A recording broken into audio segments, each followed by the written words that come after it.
Record. Oh, there we go. Do you mind if I start real quick, Ankush? A Yeah, go couple for it. minutes, and then we can get in. Like I was mentioning to Ankush, I was really excited and nervous. Not nervous in a bad way, but the nerves of doing something new, the nerves of being with my peers and colleagues and friends, and sharing everything that I know as far as being a coach, enrolling, uh, being a professional coach. And I wanted to begin with something. Ankush wrote a really nice thing about my book, which was written not many years ago, but a few years back. I wrote this book, and this was my time I spent with Rich Litvin. And what I realized why this book was so valuable for me, and why it has such impact on others, is because this book is simply a testament of the stuff I actually tried out in the real world. That as soon as I got an insight, as soon as me and Rich's calls were done, some of the calls were 10 minutes long. I was supposed to have an hour and a half. And I had an insight. I'm like, Rich, I'm good. I got to go. And I'd hang up the phone and I'd call 10 people and I'd go do stuff and I'd fail. And all this is basically my journal of my failures and successes, which means for the next 3 months, the Zoom calls are not going to be where the magic is going to be. The Zoom calls are going to, what the lessons for you guys are going to be is get off these calls and try stuff. Try it, fail, mess up, come back and say, oh my God, I was so embarrassed. Because if you don't have those stories, you will not be successful. If you're not afraid, if you're afraid to go out, like I have a couple questions we're going to get to, like Laura said, oh no, I emailed a CEO or I emailed someone from a gym and now I actually have to talk to them, right? And now I don't know what to do. That's where I want you to be. That's perfect. That's not a, oh no, what should I do? That's a, oh no, I don't know what to do, but let's try shit. Like, let's try something and see what happens. And so the next 3 months isn't going to be, well, what can I do to make sure I don't fail? Because you're not going to get my answers on that because I don't know either. But I'll keep telling you, we'll try that. Well, that didn't work. Okay, well, Kush, what do you think? Well, I think she should try that or he should try that. Well, that didn't work. What do you think? Well, we should try this. Until one day you go, oh, I have to try stuff before this actually works. And that becomes part of the process. And we miss that. We forget that. We think that the process is always, as long as I ask people the questions and I have the answers and things will magically happen. It's not the way it works for coaching. And so my end of my 3 months, my goal is that everybody has lessons from their coach. A book that they can write about their journey and their failures, and where other people can say, wow, that's actually how it works. And then we'll have you guys, the professionals, that can tell other coaches that this profession is messy. This profession gets scary. This profession isn't as clear-cut as we thought. And that's the beauty of this profession. And that's what I wanted to start the conversation with. And I hope you guys remember this every single call, every single time we hang up, for you guys to get into action, for you guys to get out of your seats and just start doing whatever it takes to succeed and to fail. And on that note, Kush, you're welcome to take it away from here. Yeah. Hello, everyone. It's really cool to be starting this webinar, one of our 3-month journey. We've got a really, really great group. And, we're not just saying that. Amir and I have been speaking over the last few weeks about how great the people who have joined us, really are. And, one of the things that I wanted to say, and I think we might have said it already on the forum, is that, and it's kind of a version of what Amir's already said. This group is kind of like a health club or a gym. Amir and I are really going to be bringing our knowledge, our experience to this group. as are all the rest of you. I've already seen some great interactions in the group with people asking questions and responses back, some stuff better than I would have written anyway. But it's like, if you have a great gym membership, like if you're the member of like the most amazing gym in the world, it doesn't mean you're going to get in shape, right? If you go to the gym and you do the exercises, right, and you actually use the gym, then at the end of it, you're going to do well. And so I really want everyone to see this as a gym, because I have a few people who, you know, I speak to a lot of coaches, and a few coaches say to me, oh, you know what, I'm stuck. I'm stuck because I can't afford a coach. And if I can't afford a coach, then my business won't take off. And they're really putting all of their success on the coach. And those are the people that I have to very gently shake sometimes and say, that's bullshit. Because often the things that they can do, they aren't doing. And often they're the same people that if they do get a coach, they're relying on the coach to do all the work, and that's not how it works. You know, Amir's work with Rich Litvin, you know, you don't need to share how much you paid, but I know it was a lot of money. I work with Steve Chandler, who's an amazing coach, who's also a lot of money, right? I've been working with him for nearly 4 years. And I can tell you something, one of the biggest things I've taken away from working with my coach is he doesn't do shit for me, right? In the nicest possible way. He supports me, he guides me, but the buck really stops with me, right? I could have been working with my coach for 4 years, and we could be having the same conversation as we were having on day one, and there could have been really little movement. And if I'm really honest and I'll put my hand up, my business could have been twice as big as it is right now. But it's all about how fast I want to go, how I want to lean in, what action I want to take. It really is on me. And one of the greatest things I learned from him was my business, because this is a business, it's on me.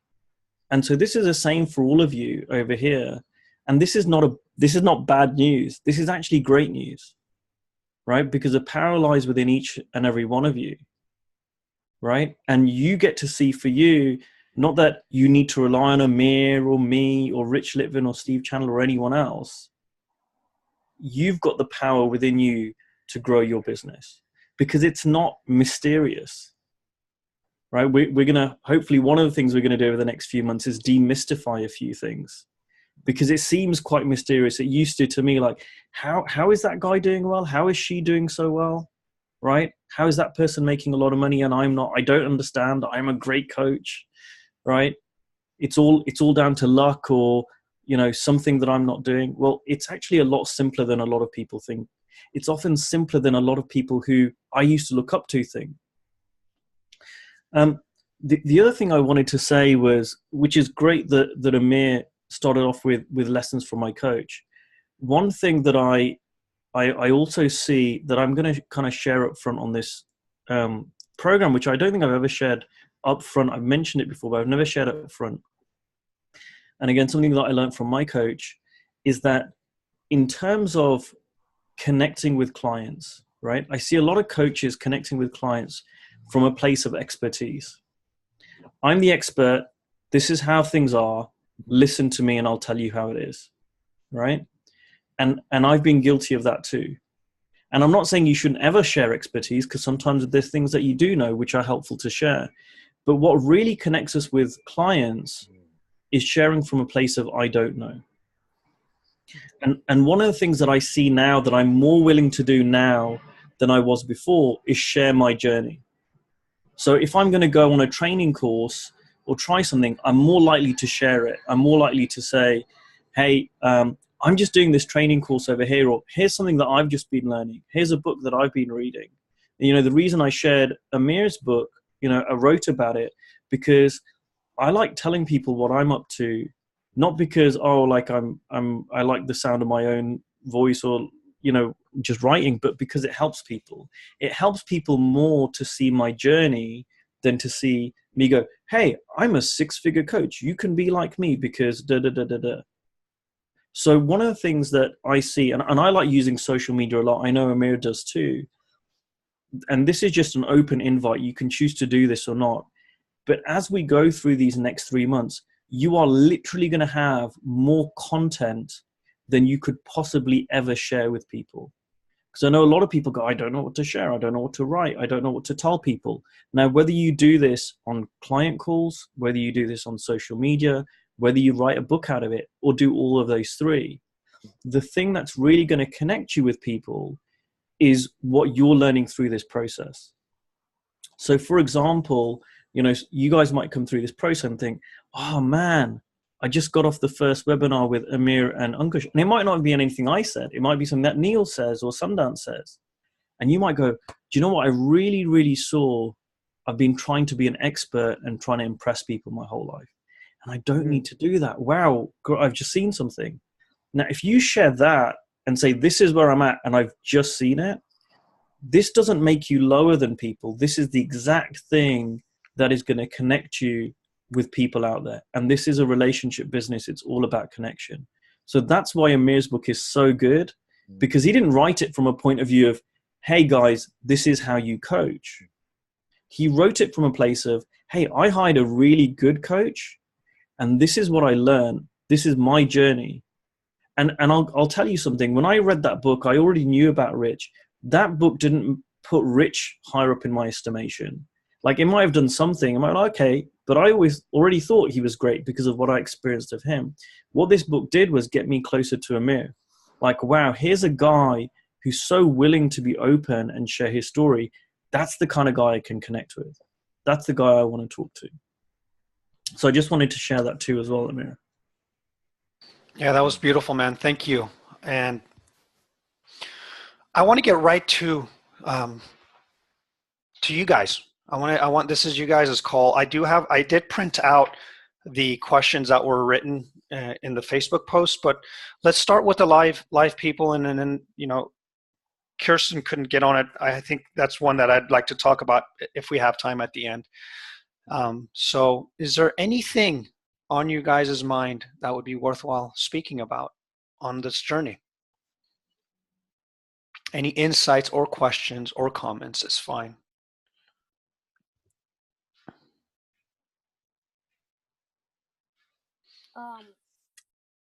Well, in regards to what Ankush just said, coming from a place of I don't know versus I'm an expert, I think, like, for me personally, I really like that approach, and I find that what I struggle with is I feel like people are gonna be like, well, if you're not an expert, why would I pay for this? Like, it's like they project their expectations of paying for an expert on me, and that kind of like puts me in a like an insecure position, because I don't want to come from that place.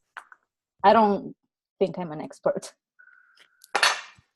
So how do you, when the client or the prospect in front of you projects that onto you, like, okay, give me the holy grail, the recipe for success, because you're an expert, and that's how I know I'm going to pay you. It's like, how do you navigate those waters? So I'll take that. So that's a really great question, Laura. Thank you for asking. See, anything that I say is going to be a concept, right? So if I give you a really, really great answer to that question, Laura, it's just going to be a concept. You're going to take that and give your version of that concept to the client. And so you're dealing on this level of intellect and concept, which just doesn't connect with people. Mm-hmm. The way that, this relationship business works is showing someone, right? So you can talk about, hey, I'm not an expert, there's nothing that I know, or you can show them. So how do you show someone that a place of I don't know is powerful? You start talking to them. So if someone says to you, hey, you're an expert, why should I hire you? I might say, I don't know. What do you want help with? Right? And they might go, well, I need help because my life is a mess. So come on, Laura, the expert, help me fix my life. Well, tell me what you mean by mess, right? Why is it a mess? What do you want to be different? What's stopping you? See, this is all coming from I don't know, because if you really don't know anything, this is what you'd ask, right? Like complete open curiosity. And you can ask them, well, what do you think the problem is? If you were me, you know you better than I do, what would you tell you to do? So rather than giving them the concept of, hey, I come from I don't know, therefore you should hire me because it's more powerful, it's just concepts. But if you come from a place of really, well, let's talk, let's find out. And you're coming where you're living, I don't know, where you're being, I don't know. That's what really connects with people. Usually, it's like, so why, taking your example, why is your life a mess? And they go like, well, because so and so did that to me, or this thing happened to me in the past. Like they jump into the blaming something else outside of themselves, right, for it. And I find that when I try to ask questions to kind of like bring it inside, they're like, well, just give me the solution. Like, okay, that happened. Like, okay, give me like the formula from now on. I do that, and like, kind of like I swallow a pill and I lose 25 pounds. It's kind of what people are looking for sometimes. And yeah. So, I mean, and I'm talking about this in the context of connecting and having those initial conversations, because change takes time, right? But they have to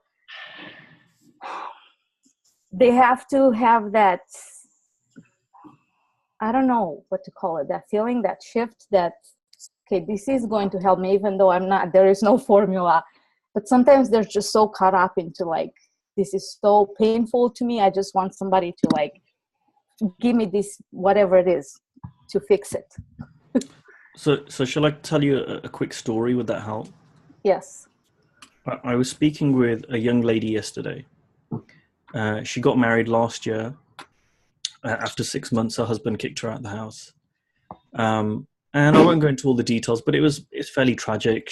He was her sweetheart. She had been to university with him, and he wasn't a very nice guy. He was addicted to drugs. He wanted her to bring drugs to the park after work, and all sorts of stuff, right? Mm-hmm. So she's blaming the husband or her ex-husband, and literally she's crying. For the first 20 minutes I didn't say anything. She's just crying, telling me all the stuff that's going on, right? So I listened and I listened and I listened, and that's important too. And I said to her, from a place of love, I said, so what do you want to happen?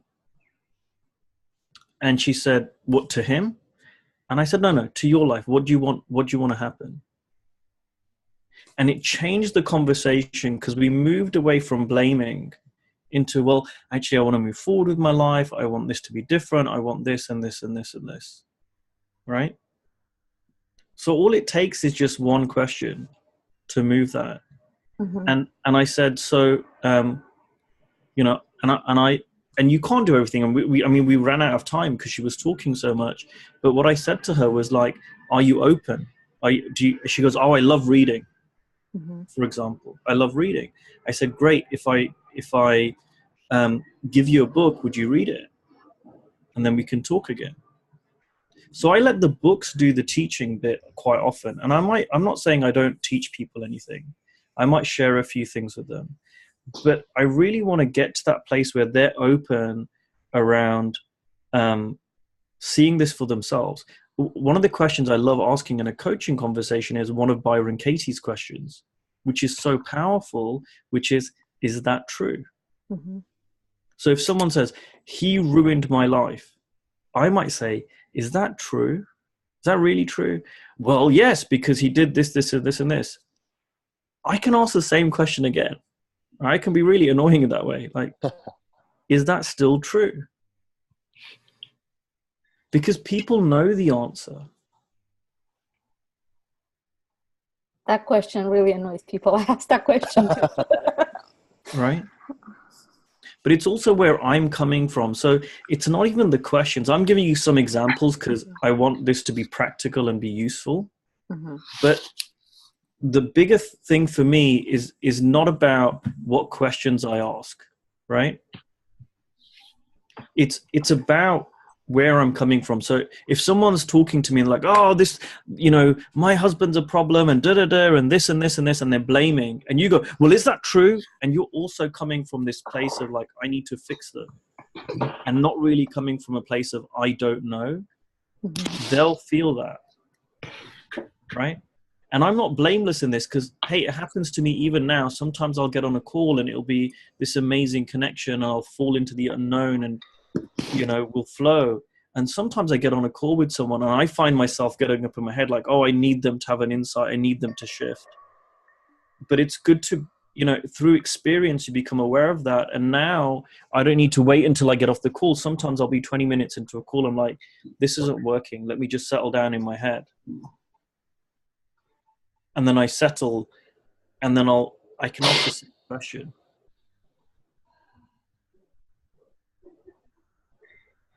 Right? And so much of this, like Amir said, you're going to learn this not on this webinar. This will be time. I mean, it's taken me 6 years to get to the stage I am now where I can, open things up as I can. And I still sometimes go into teaching. I still don't do things perfectly. Run, 9-9 run. Amir, can you mute Michael? Yeah, sorry about that. I got. Thanks. So, this is going to come with experience. Thank you for that.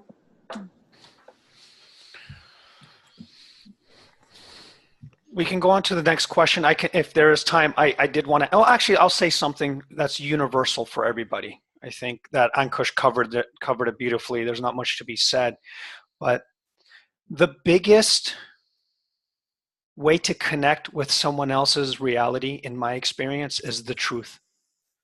Like, you have no idea how impactful that is. Not, well, I should say this because I want to fix them. I should say this because they're CEO. I should fix them because they're making a lot more money than me. I should fix them because, I'll have 3 more coaching clients and I can tell people on Facebook I got an extra client. What I found to be the most useful thing is, if someone is freaking out and I'm here, it's okay to say, look, it looks like you're really in your head and I don't blame you. And I don't really know what to tell you right now. Can we just both take a breather? Because I'm starting to get a little bit like emotional as well. And what you're doing is telling the truth.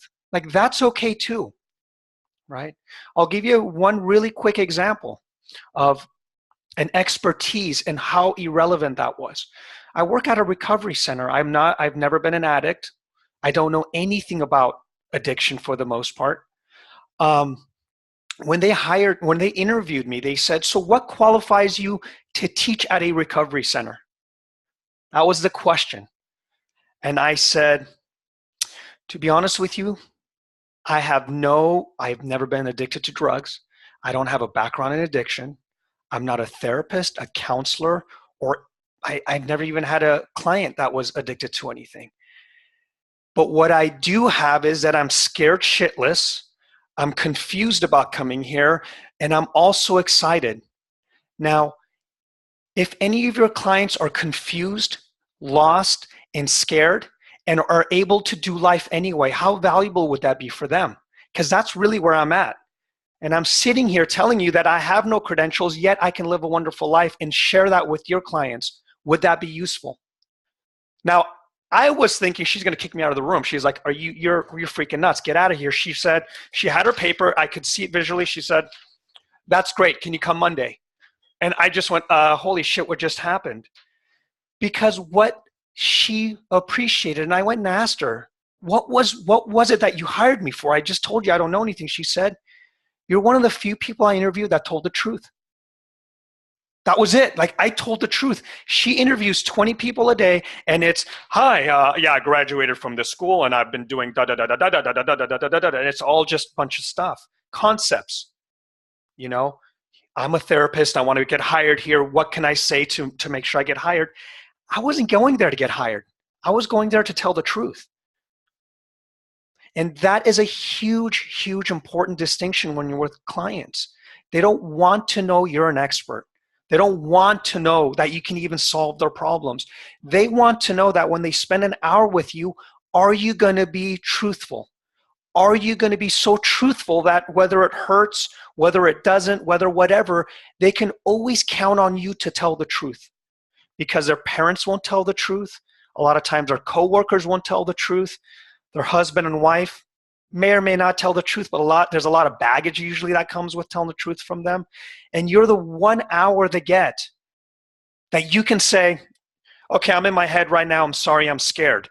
You know what? I really don't know what to tell you because I would be lost too in your shoes, but let's just backtrack for a minute. And they go, what a breath of fresh air. I paid Rich money, not because he's a good coach, because he told me the truth when I got on the first call with him. That was it. I said, where can I send the money? And so, you know, with what Ankush said, you know, when he said, you know, about the concepts are not telling the truth. It will be if you say, now here's where it's very important. If you come to your client and say, I'm so sorry, I just conceptualized this relationship and I need to backtrack. That was my mistake. Because what I did is I made you as the victim as you are with your client, with your people, and I started to make you into this like you're not human, and that's going to make it really difficult for us to have a conversation. Well, guess what that does? That person's going to be like, well, I dehumanized that other person, and this person just told me that things don't work out when you dehumanize people. They may get a shift.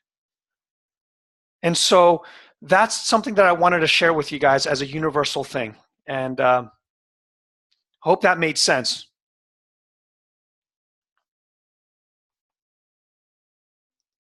So let's get to a question again. I think Laura Lee had the first question around how to have a coaching conversation. Laura, do you want to ask your question, or it was that? Go ahead. Yes, I did have a question. The question was really how to approach somebody and invite them into a conversation when I wasn't really sure whether they had something that I might be able to help them with, and if they did, I wasn't really sure if I could help them with it. And just given all that, should I even really be approaching them, or should I just let it go? But in the process of writing that out, and I'd already discussed it in my mastermind group the day before, I kind of realized, and it touches on what Ankush was saying right at the beginning about kind of a little bit about needing to be the expert. I realized I had all these stories underneath about how I was going to look in front of him and what he was going to think about me and what it was going to say about me as a coach. And I realized I'm actually just going to email him a video. I can't really call him. It wouldn't work for either of us. And I just thought an email wouldn't be right, but I'm just going to send him a video and just say what I'm thinking, say all of that probably, and then just invite him to contact me if he's interested in any of that. So that's kind of what I'm going to do, and that will work or it won't work, and then I will let you guys know how it went, I guess.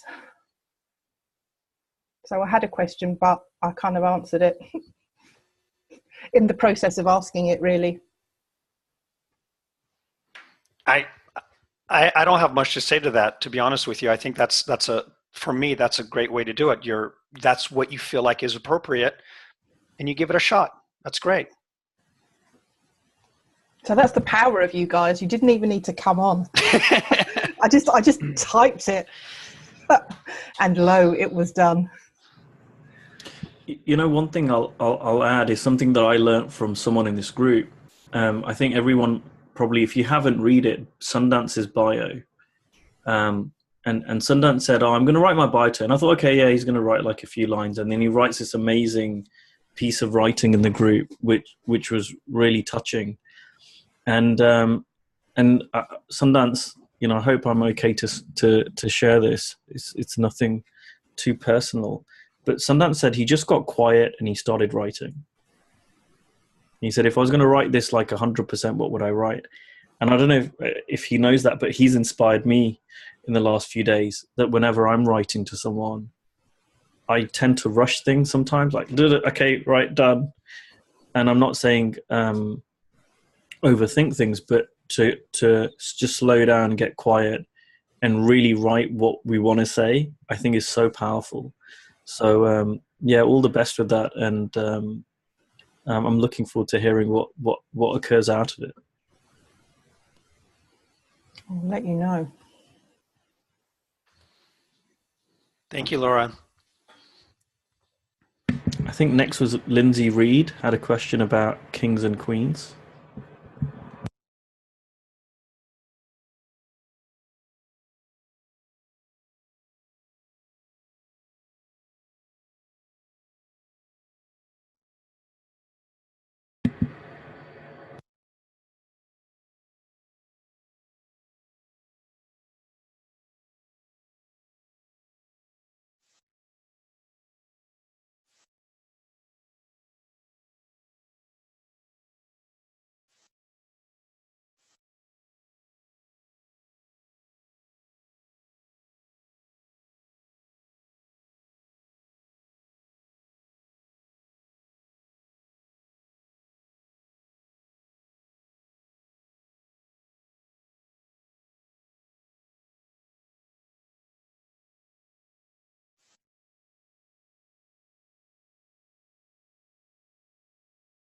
Oh, did you guys not hear anything? Can you hear me now? Okay. Yeah. So let me read that back. I suggested in my book about getting kings and queens, and she felt comfortable about this. What about the prince and princesses? I often focus on helping people away from their problems. However, working on their dreams does sound more appealing. Is that worth discussing? I'd love a discussion on the benefits of packages and periods of time to coach at some point. Ideas on pointing clients in the direction of their wisdom, and I can hear Amir say, use your own wisdom in the moment. So there's a few questions here. Is focusing people on their dreams, and that, and also benefits of packages and periods of time to coach at some point. Do you want to start with any of that first? You want to start with how you do your packages, Kush? Well, I thought because I remember when I watched, when I read the book first, the thing that I kind of didn't get was kings and queens, and I know there's been a lot of discussion on that. I thought it'd be great to hear from you around that, and then happy to talk about the other questions too. Sure. So my views have changed a little bit from when I originally wrote that book, but the sentiment behind it is still the same.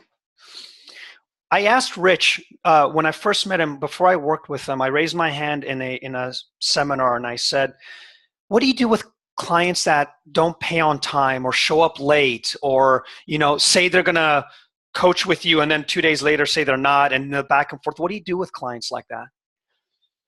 And he sat there for a minute and he says, I don't have clients like that, because I create working with kings and queens. And I said, well, what do you mean by that? He said, I elevate people in a way that when they work with me, they know how it's going to look like before they've worked with me. So he doesn't work with anyone that just says, I have a problem. And I see that in our group. Well, what do you do? There's this person that worked at Subway that said they had a problem. Not that Subway, working at like a sandwich shop is not a king or queen, but if you're going to work with them, there's got to be something that elevates the conversation so you guys are on the same page. And that's what it meant for me working with kings and queens, which is creating the client to show up a certain way before you work with them. And what that does in a coaching relationship for me is it allows coaching packages to make sense. It allows, when I say this is my fee, where it goes, okay, where do I sign up? And you see the money. And what most of us do is we speed up the process because we're so excited that we're having a dialogue. We're so excited that we have a potential client that we rush the process of creating a relationship where they become elevated. They understand how it shows up to be powerful and meaningful in our lives. So it's very paradoxical. When I try to get clients, I don't speed up the process. It's the opposite. I slow it down. Now, are you sure you want to sign up? This is a lot of money. Did you speak to your husband or wife about this? How is it going to affect, X, Y, and Z if you sign up? There's going to be 3 months of us working together. When you block out those 2 hours, you need to block out work and your kids. Can you do that? If anything, I'm trying to get them to not work with me. I'm trying to figure out all the barriers before they've signed anything. And that's what I meant with kings and queens. You can also call them prince and princesses. You can call them gods and goddesses. I don't care what you call them. I'm just talking about elevating them to the space where this one-on-one dialogue is the most important thing in that hour for them. That when they sign up with me, it's the most important decision they make this year. So how would you need to show up in order for that to happen with that client or potential client? That's the question I always ask. Just like with Sundance, that was the most important piece he was going to write that day. He showed up as a king in that moment, right? He showed up differently than, oh, I'm just going to be in a group. I'm just going to type some stuff and hopefully, I get a couple likes. He didn't care about your likes, I assure you, or your comments. This was about him. And that's what I mean by that. So however that looks for you guys, right? Don't worry about if you agree or disagree. Look behind of the sentiment that I'm trying to bring forth and how that would be useful in your coaching practice. And I hope that made sense. If there's anything else that you need clarification on, let me know. But I don't know if Kush has anything extra to add to that, or if you want to go to another question. Yeah, this ties in with what I used to think around. My job is to fix people, right? And people come to me, they pay me money, and it's my job for them to change. And I think what I hear you say, which I totally agree with, is, and it's not the word, you're right, like the kings and queens, people get hung up on the words. It's not the word, but to me, it's about someone who really wants to change. Because you can have the best coach in the world, but if the client's missing calls, not really wanting to do the work, just not really engaged in the process, they're 50% of the process, right? It's a partnership, coaching is. It's you and the client. So if they're not willing to do that, then, it's going to be tough for both of you. And I've had to learn this the hard way, because I used to my heart, oh no, I need to help people and I'm going to do anything to help them. And I had a client who had agreed a large sum to work with me. And this person was someone I really enjoyed working with, and they missed the payment. We had a payment schedule, every month, a set fee, and they missed it. And they came back and they said, and I said, oh, I didn't get the payment or something. And I didn't even mention it. They went, I'm sorry, the payment hasn't come through. I can pay it. I'll put it on my credit card. And I'd be like, no, don't worry. I know you're good for it. And eventually I realized I wasn't serving the client, because I was helping them buy into, not being fully committed. And when I eventually changed it, it was so interesting because the whole dynamic changed in a positive way. Ideally, I would have done it a lot sooner. But again, that came from me being afraid of what would the client think of me. So that's what I took from it. But yeah, that was really great, Amir.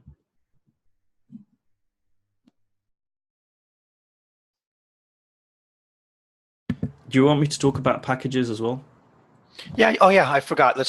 I know packages is something that a lot of questions around. You can go with that, and I can add if needed. Yeah. See, I'll tell my story, right?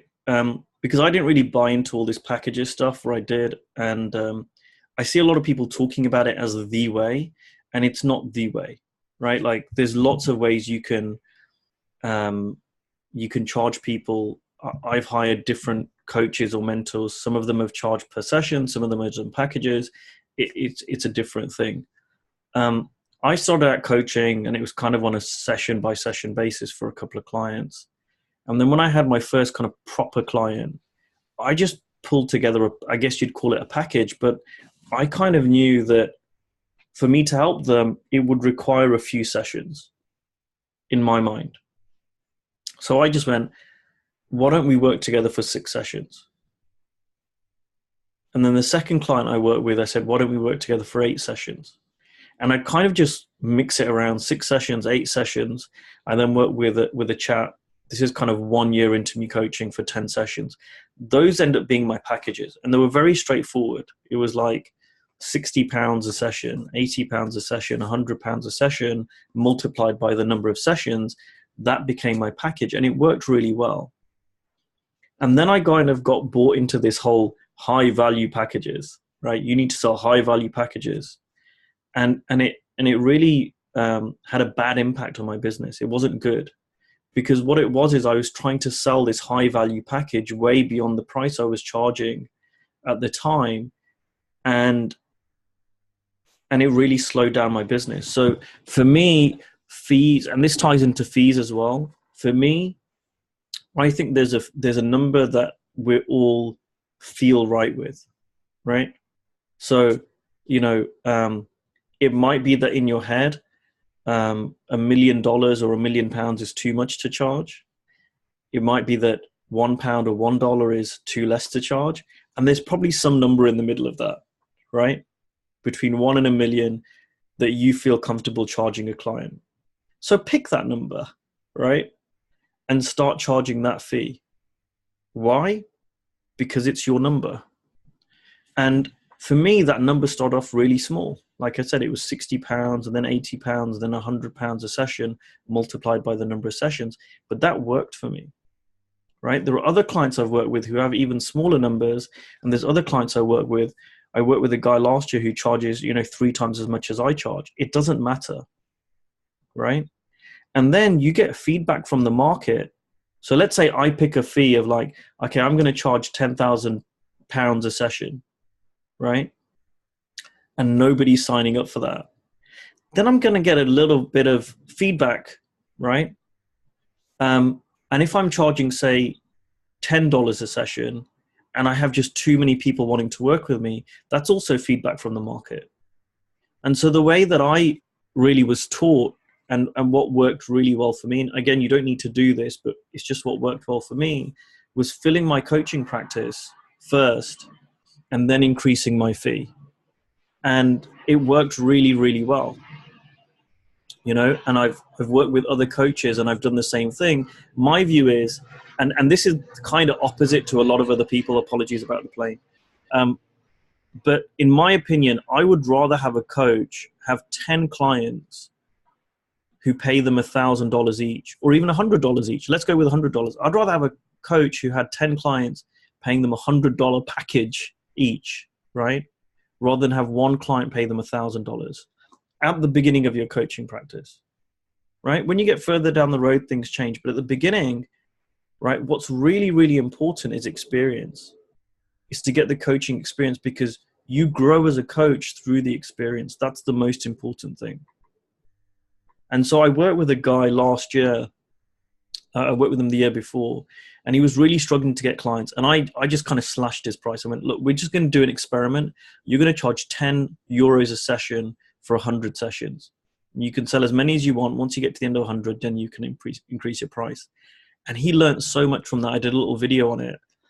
And again, you don't need to do this. It's not a technique to do, but he filled his practice. He had no clients, and within 1 day he got 6 clients, because the fee was so low and he was of a decent level that there were people willing to work with him at that fee. But what also happened was, when he started getting 6 clients, he started learning all this other stuff like, oh, right, where's my process for invoicing? Oh, I don't have one. Oh, I don't have a business bank account. Oh, I don't have invoicing systems. There was loads of other things that he learned because he now was a coach with clients, right? And he also became a better coach because he was getting real practice from his clients. And then it kind of grew. He did that for a few months and then charged 20 euros and then whatever. And very quickly he went to 1,000 euros, right? And this year that was his package. And this year he's gone to 2,000 euros. And I was kind of really trying to labor it into his head. I'm like, I'm not telling you to charge a low fee because I don't want you to make money. This is the fastest way you're going to make money. And it's kind of really played out. It's a real life case study where I believe if he had stayed charging what he was charging, which was 200 euros a session, right? I think he wouldn't have really been much further forward in his coaching practice now than he was a year ago. Whereas now it's kind of completely transformed because of that step-by-step process. So I know there are people at different stages of their coaching careers here, but if you're at the stage where you want to be a full-time coach and you don't have a full practice, fill it first and fill it at a fee that you are happy with, but also fills your practice. I don't know if you got anything to add to that, Amir. No, you took the words right out of my mouth. Adam, that's on the call here, it says Corey Reed. He has way too many clients. Like he's one of the top guys on a coaching website, the number one guy actually. Corey, right, Adam? You're the number one guy on this coaching website, Coach.me. And he has so many clients. One thing I said to him, or I think I said it to you, maybe I didn't, I don't remember, is, well, if you double your fee, you'll have half the amount of people, same amount of money. Because there comes a point when you have too many people, you actually feel comfortable charging more because you cannot physically take more people. So it becomes very truthful again, right? I'm sorry, I charge $5,000. Well, that's too much. You're going to get a lot more no's. But at the same time, you won't need 30 people to fill up a practice. But this is very important, what Ankush said. Fill up your practice first, however it takes. Because once you have a full practice, it'll be very easy to say, I cannot take another client right now unless I do this or that, and it will become truthful. What a lot of people do is, like Kush said, there's high fees and the right fees.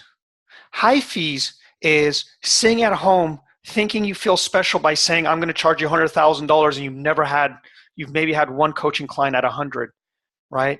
And it looks cool because you threw out a big number, but it doesn't make you a better coach. It doesn't teach you the nuances of coaching. It doesn't get you in a conversation about enrolling. It doesn't get you in a conversation about how to stop a coach, once it ends. And going to Kirsten, she asked here, I have a question around deciding a fee, right? And she wants to go to a corporation, but she wants to be taken seriously. So she wants to know, what's the right amount. Now, I would say, for me, I would have a dialogue with the company. And sometimes what's important for me isn't the fee, but what I can get out of that relationship. I'll give you an example. I worked with a Fortune 500 insurance company in San Diego. And I told them, look, I want to show you how valuable I am. I'm going to give you a fee. What fee would be good where you guys would say yes today? And we talked about it, and they came up with a fee. I said, now, this is not what I usually charge. I usually charge a lot higher.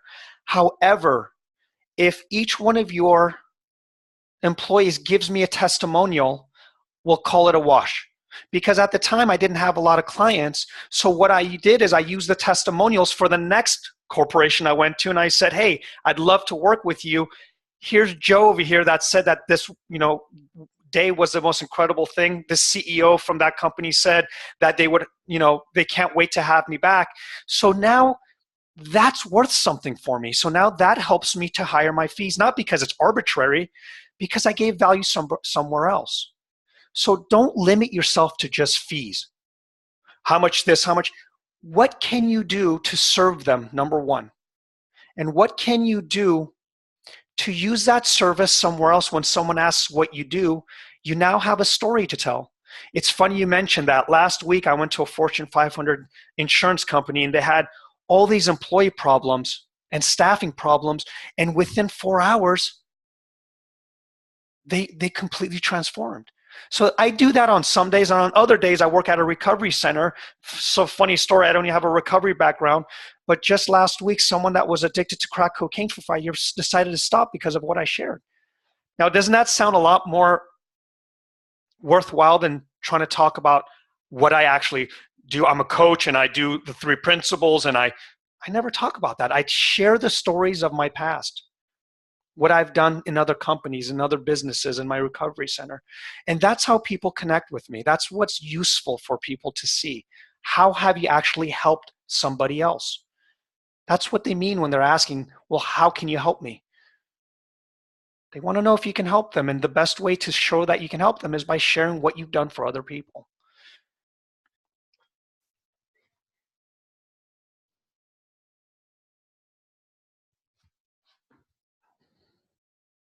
And I think we have about 10 minutes left. If there's any comments, anything you guys want to, any questions or anything that was, if this has been useful, if this is the direction you guys enjoy or what you'd like to speak about on the next one, we can write about it in the posts. But I'd love to hear a little bit of feedback. Are you okay with that, Ankush? Yeah, I was going to say, I think we've answered Laura Ellis's question. I'm just going through the list, and I think Kirsten, who's not able to make it, has also has had her question answered around fees too. So kind of like a 2-in-1. And the last one is, we had a question from Matej. So we're happy to kind of take that if you are as well, and also happy to get any feedback. If it's good feedback, then obviously send it over, and if it's not, then send it to Amir, please.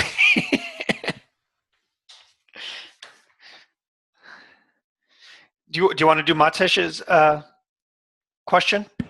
Yeah, if Matej is up for it, about connecting with people he doesn't know. Well, yeah, I don't know if we have enough time, but it was about how to approach people that I don't know. And I don't know, I guess I have a sense of being intrusive in some sort of way, because I guess where I am right now in this environment, it's not too well known, coaching and working one-on-one. So people are very reluctant. They're not really, maybe they're more closed and don't know much about it. So yeah, I guess some of the dilemma was already answered through this call, that it's best to build relationships. And I guess my question that I posted came a little bit from an impatient sort of space. Yeah. So. I have a quick answer, and then Kush, if you want to respond to that as well. This is how I start every single coaching. I'm going to give you the secret because you guys are in this group, and please do not share this outside of this group. This is very exclusive. This is how I start every coaching relationship. Hey, what's going on?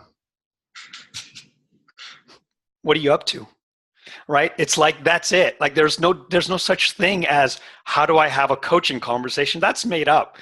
I'm talking to humans, for the love of God. We're not talking to anyone else, right? It's like, we don't need a strategy to say hello. That's it. Like, that's literally what it is. That's, I don't, maybe Kush has a very deeper story, but that's how I get my clients. Hey, how are you? What are you up to? Oh, I don't know. It's been going on. This has been stressing me out. Oh, what's been stressing you out? You won't believe it. Oh, okay, cool. That's funny. Can I send you something? I think you'd really like it. There's a Michael Neal video. I think it's like 4 minutes long. Okay, cool. I didn't say I'm a coach. I didn't say I'm going to help them. They said, and if nothing happens in that conversation, then I go, have a nice day. Like, that's it. I mean, it's really, for me, that's how I start every conversation. Kush, you can maybe answer it differently. No, I love that. And I want to just kind of give it, not because I don't agree, but I want to give a different side to things as well, because then we kind of cover more. So, and there's some, I mean, we could have spent an hour answering this question, Matej, but one of the things I found, because I totally resonate, and when I was starting out, is like, how do I reach out to people?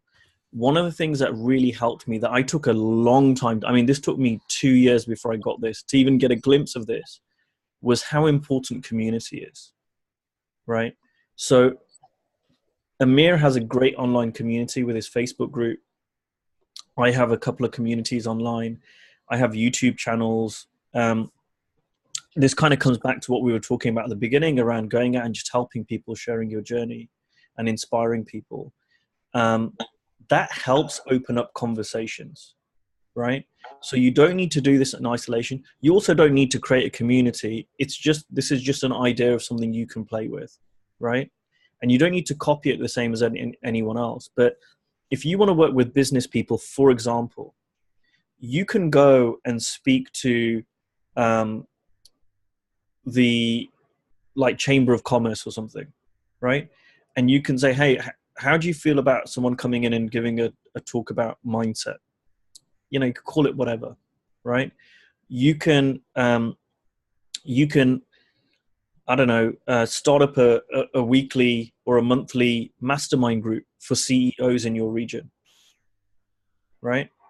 There are so many things you can play around with to get people together, which you don't even charge them any money, right? But you're having this relationship which is a lot warmer than, like you say, just sending out emails and letters and stuff, which is a little bit colder. And I'll share one example. This is a technique. This is unashamedly a technique. I've not used it. A coach told me this, and I thought it was absolutely brilliant. And I'm going to share it with you as an example of something you can do.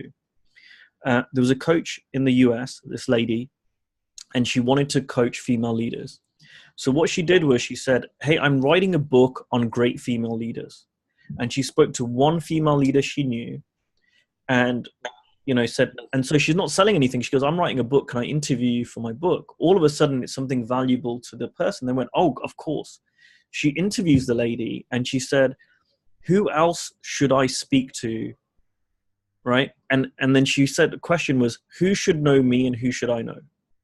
And so she kept getting referred from one woman leader to another. I mean, in some really big companies who were like, oh, you need to speak to this person. You need to speak to this person. And suddenly the doors opened up. And she said from one of those, some conversations led to no business. That was fine. She wasn't trying to sell anything. She was creating relationships. But one of them led to over $100,000 of business, one conversation, where she went in and she spoke to a woman. She didn't sell anything. She interviewed her. She said a few things. And the person said, do you know what? I want you to come in and coach my women leadership team. Do you know what? You can actually coach the men.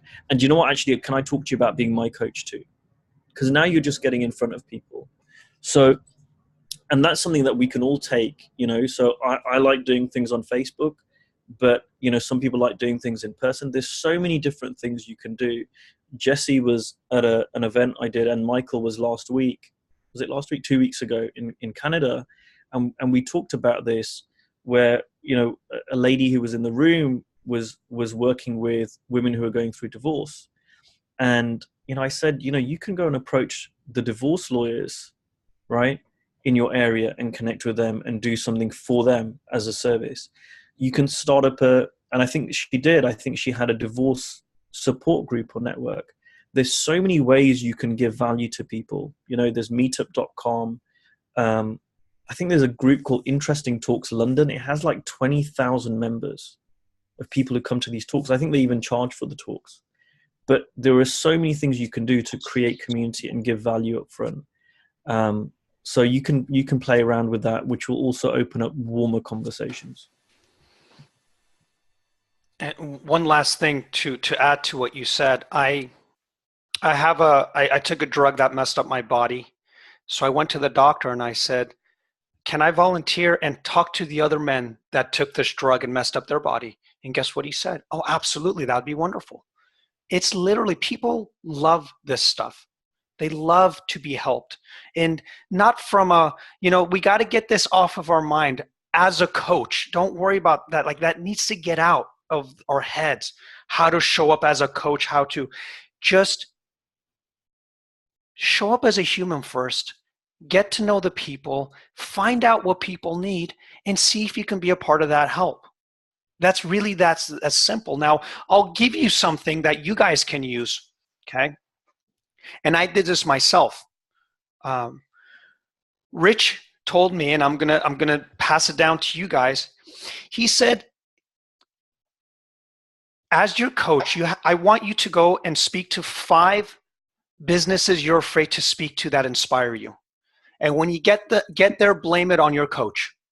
Tell them, hey, I know this is very strange. I'm I work with businesses, and one of the things that my colleague and my coach told me to do is to go and speak or go talk to somebody that inspires me, a business that inspires me. Who's the CEO of this company? Can I ask him a couple questions? Now, I did that. There was only 2 companies that actually let me sit there, but the lesson wasn't the fact that I got to sit there. The lesson was that I was scared and I went and did it. That I actually went to these businesses, and as I did it more, I got comfortable in my skin. After I kept going and doing it. I kept going to random businesses that really and you have to be inspired or something. I don't just go to random ones. I went to places, I researched them. I looked into their business a little bit, about their CEO. And then I went there with a really, really big heart to actually talk to them. Did I get coaching clients? No, I didn't actually get any coaching clients from there. But I did get coaching clients from doing that exercise, from being comfortable in my skin, from getting enough no's where no's stop bothering me. So if you guys want homework until the next time, pick up the phone and say, my coach made me do it. My coach wants me to talk to someone that excites me, someone that I've been thinking about calling, but I've been too afraid to. And I'm going to call you and I want to ask you a few questions. How did you open up a multi-million-dollar business? What scares you in your business? And you don't even have to at the end say, oh, I'm a coach. What Ankush said is brilliant. Look, is there anyone that inspires you in a business that you think I should talk to? I'd love to hear about someone else's journey. And you'd be surprised how happy they would be to hear that. So that's one thing that I think would be a really cool thing to try out if you guys are open to it until our next call.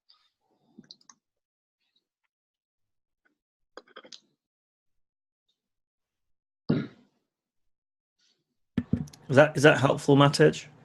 Yes, thanks so much to both.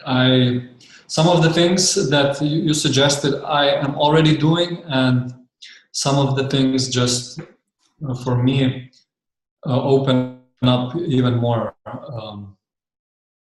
ideas, even my own. So I think that was the most important part, just to loosen it up and just do whatever I think and not so much whatever I'm used to.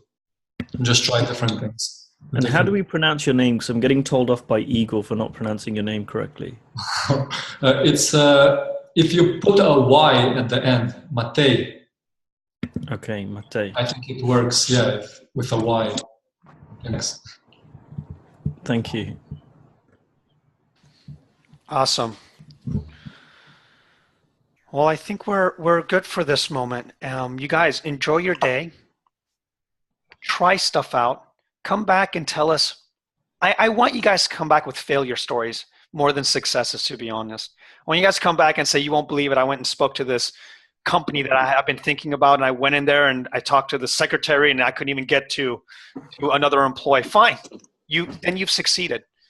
That's what I want to see. That's what I want to hear. And with that being said, you guys, I am so looking forward to the next calls. Kush, thank you so much for your insights. And everyone, thank you so much for your comments and questions.